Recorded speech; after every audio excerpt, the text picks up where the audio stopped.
बात बिहार की करेंगे। आज महाशिवरात्रि के दिन बिहार में कुछ ऐसा हुआ है जिसने पूरे देश का सियासी फोकस इस प्रदेश की तरफ शिफ्ट कर दिया है। बिहार में बीजेपी ने अपनी चुनावी बिसात बिछा दी है। बजट सत्र से पहले यहां नीतीश कैबिनेट का विस्तार किया गया है। 7 नए मंत्रियों को शपथ के बाद नीतीश कैबिनेट में शामिल किया गया है। गौर करने वाली बात यह है कि 7 मंत्री बीजेपी कोटे से ही बनाए गए हैं।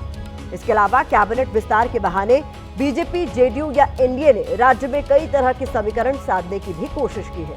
वो समीकरण क्या है, आगे इसका विश्लेषण करेंगे, लेकिन पहले आपको इस कैबिनेट विस्तार की एक टाइमलाइन दिखाते हैं। कैसे 72 घंटों के भीतर कैबिनेट विस्तार की स्क्रिप्ट लिखी गई। 24 फरवरी को पीएम मोदी ने बिहार का दौरा किया। सीएम नीतीश कुमार के साथ भागलपुर रैली में मंच साझा किया। 25 फरवरी को पटना में सीएम नीतीश कुमार और बीजेपी अध्यक्ष जेपी नड्डा की मुलाकात हुई। अगले ही दिन यानी आज 26 फरवरी को कैबिनेट विस्तार हुआ। इसमें बीजेपी कोटे से 7 मंत्री नीतीश की टीम में शामिल किए गए। राजनीति के जानकार कह रहे हैं कि बीजेपी ने नीतीश कुमार को बड़ा भाई बनाया, तो नीतीश कुमार ने भी बड़ा दिल दिखाते हुए सभी 7 मंत्री पद बीजेपी को दे दी। हालांकि कुछ बीजेपी नेता कह रहे हैं कि बीजेपी का मंत्री पद वाला कोटा खाली था, इसीलिए कैबिनेट विस्तार में उसे भरा गया है। नीतीश कुमार की कैबिनेट में जो 7 नए मंत्री शामिल किए गए हैं, हमने उन सभी का एक फोटो एल्बम आपके लिए तैयार किया है। इस एल्बम में मंत्रियों की फोटो के साथ उनकी जाति और विधानसभा सीट की भी पूरी डिटेलिंग है। ये विधानसभा सीट बिहार के किस जिले में आती है, इसका ब्यौरा भी इस फोटो एल्बम में दिया गया है। हालांकि आप शपथ के बाद से ही लगातार इन मंत्रियों के बारे में देख और सुन रहे होंगे, इसलिए हम आपको इन मंत्रियों का पूरा बायोडेटा नहीं दिखाएंगे, बल्कि इन चेहरों को मंत्री बनाने का सोशल इंजीनियरिंग वाला समीकरण आपके सामने रखने वाले हैं। लेकिन उससे पहले आपको बता देते हैं कि नीतीश कैबिनेट का विस्तार क्यों किया गया है, इसके जरिए कौन से चुनावी समीकरण साधने की कोशिश की गई है। अक्टूबर-नवंबर में होने वाले विधानसभा चुनाव को देखते हुए कैबिनेट विस्तार के जरिए जातिगत समीकरण साधने की कोशिश की गई है। वोटों का सियासी गणित देखते हुए कैबिनेट विस्तार में क्षेत्रीय समीकरण भी साधे गए हैं। कैबिनेट विस्तार के जरिए एनडीए की कोशिश अपने कोर वोट बैंक को साथ जोड़कर रखने की है। विकास के कामों में तेजी लाने के लिए भी कैबिनेट विस्तार किया गया। इसके अलावा कई मंत्रियों के पास एक से ज्यादा विभाग है, इसलिए कैबिनेट विस्तार कर उन पर बोझ को कम किया गया है। लेकिन इन 7 नए मंत्रियों के जरिए कौन से समीकरणों पर एनडीए ने ज्यादा फोकस किया है, उस पर हमारी ये रिपोर्ट देखिए। मैं कुमार मंटू भारत के संविधान के प्रति सच्ची श्रद्धा और निष्ठा रखूंगा। मैं बिहार राज्य के मंत्री के रूप में अपने कर्तव्यों का श्रद्धापूर्वक और शुद्ध अंतःकरण मन से निर्वहन करूंगा। बिहार विधानसभा चुनाव से पहले पीएम मोदी के लाडले सीएम नीतीश कुमार की नई टीम तैयार है। इस टीम में कृष्ण कुमार पटेल, जीवेश मिश्रा, संजय सरावगी, मोतीलाल प्रसाद, राजू सिंह, विजय मंडल और सुनील सिंह को जगह दी गई है। नीतीश कैबिनेट में शामिल नए मंत्रियों का सामाजिक या जातिगत समीकरण देखें तो इनमें से सबसे ज्यादा 3 ओबीसी समुदाय से हैं, 2 ईबीसी यानी अति पिछड़ा समुदाय से आते हैं और 2 जनरल कैटेगरी से मंत्री बनाए गए हैं। अब एक एक कर आपको बताते हैं कि एनडीए ने किस चेहरे के जरिए बिहार में चुनाव से पहले कौन से समीकरण साधने की कोशिश की है। सबसे पहले बात जीवेश मिश्रा की करते हैं। भूमियार समुदाय से आने वाले जीवेश मिश्रा दरभंगा की जाले सीट से विधायक हैं। भूमियार को बीजेपी या एनडीए का कोर वोट बैंक माना जाता है। इनको मंत्री बनाकर बीजेपी ने समुदाय को साथ जोड़कर रखने की कोशिश की है। मुजफ्फरपुर की साहेबगंज सीट से विधायक राजू सिंह राजपूत समुदाय से आते हैं। राजपूतों का तिरहुत रीजन यानी वैशाली और उसके आसपास की लोकसभा सीटों पर दबदबा है। राजू सिंह को मंत्री बनाकर इस समुदाय को संदेश देने की कोशिश की गई है। संजय सरावगी बिहार में ओबीसी के तहत वैश्य समुदाय से आते हैं। बीजेपी का पुराना चेहरा है, क्योंकि दिलीप जायसवाल ने मंत्री पद छोड़ दिया है। ऐसे में इनके जरिए उनकी सीट को भरने की कोशिश कर समुदाय के समीकरण साधने की कोशिश की गई है। मोतीलाल प्रसाद सीतामढ़ी की रीगा सीट से विधायक हैं। ईबीसी के तहत आने वाले तेली समुदाय का प्रतिनिधित्व करते हैं। ये भी बीजेपी का कोर वोटर रहा है। ऐसे में इस समुदाय को साथ जोड़कर रखने का दांव चला गया है। इस पार्टी ने जो भी भरोसा किया है, आदरणीय मुख्यमंत्री, आदरणीय उप मुख्यमंत्री जी, हमारे शीर्ष नेतृत्व ने जो भरोसा किया है, पहली चुनौती है कि उस पर खड़ा उतरना और ईमानदारी से काम करते हुए बिहार को आगे बढ़ाना। पार्टी ने आज जाकर के हम पर विश्वास किया है। मैं पार्टी के शीर्ष नेतृत्व को बधाई देना चाहता हूं कि जिस विश्वास के तहत उन्होंने आज मंत्री बनाया है उस पर खड़ा उतरूंगा। इसके अलावा सुनील सिंह मंत्री बनाए गए हैं। ओबीसी से आने वाले सुनील सिंह कुशवाहा समुदाय के नेता हैं। नालंदा की बिहार शरीफ सीट से विधायक हैं। ये सीएम नीतीश कुमार का क्षेत्र है। सुनील पहले जेडीयू में थे, बाद में बीजेपी में शामिल हुए हैं। सारण की अमनौर सीट से विधायक कृष्ण कुमार पटेल भी बीजेपी कोटे से मंत्री बने हैं। ओबीसी की कुर्मी जाति से आते हैं। कृष्ण कुमार पटेल बीते कुछ समय से खुद को कुर्मियों के नेता के तौर पर स्थापित करने की कोशिश कर रहे हैं। पटना में बीते दिनों इनके नेतृत्व में कुर्मी एकता रैली का आयोजन किया गया। इसके जरिए ताकत दिखाने की कोशिश की गई।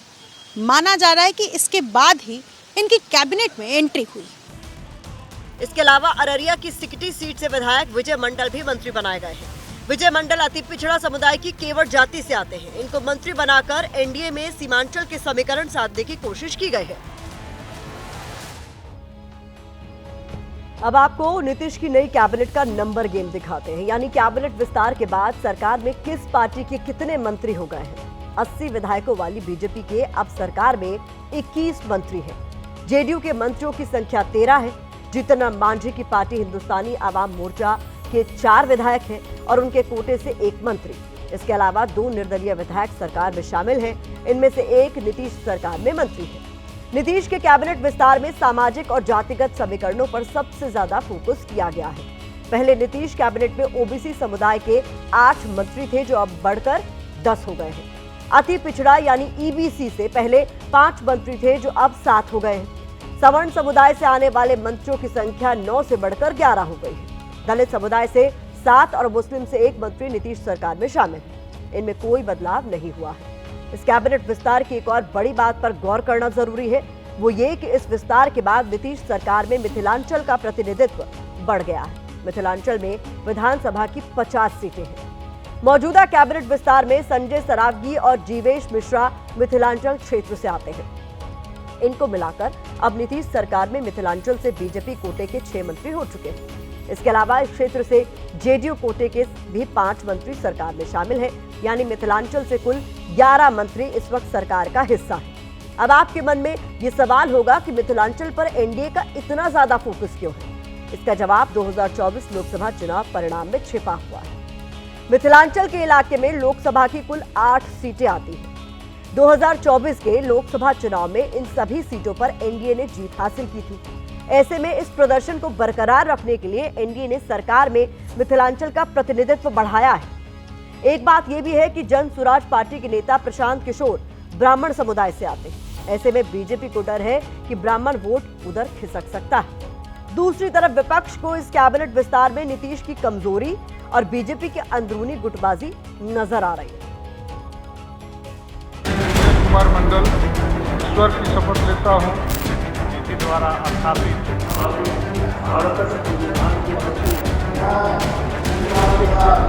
हम लोग एनडीए के मंत्री हैं और नीतीश कुमार जी के विचारधारा आगे बढ़ाने वाले लोगों में से हैं। और नीतीश कुमार जी के विचारधारा के साथ एनडीए के साथ मजबूती के साथ सबका विकास, अपने नरेंद्र मोदी जी की विचारधारा के साथ सबको साथ लेकर चलने का काम करेंगे।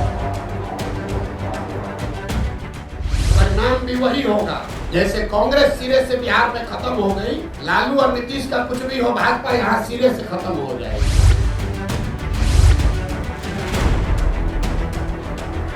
बीजेपी का जो मंत्री बना है कोटा थोड़ा कम पड़ रहा था, इसलिए इस बार विस्तार हुआ है। इसमें भाजपा कोटे से ही ज्यादा लोगों का हुआ है। तो चाहे जनता दल यू हो या भारतीय जनता पार्टी हो, ये नेता सत्ता के लिए, स्वार्थ के लिए किसी हद तक जा सकते हैं और ये मंत्रिमंडल विस्तार सरकार के विस्तार का आधार बनेगा।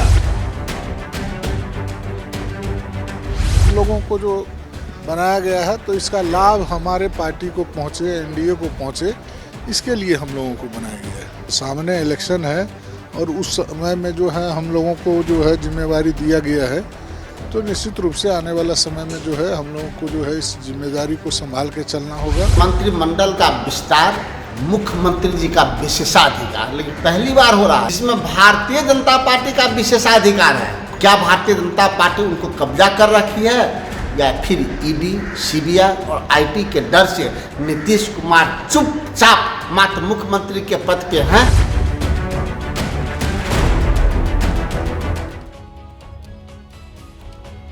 राजनीति के जानकार इस कैबिनेट विस्तार को दूसरे लेंस से भी देख रहे हैं। इसे विपक्ष की जाति जनगणना वाले दाव की काट के तौर पर देखा जा रहा है, क्योंकि बीजेपी ने अलग अलग वर्गों को सरकार का हिस्सा बनाकर प्रदेश के जातिगत समीकरणों को साधने की कोशिश की है।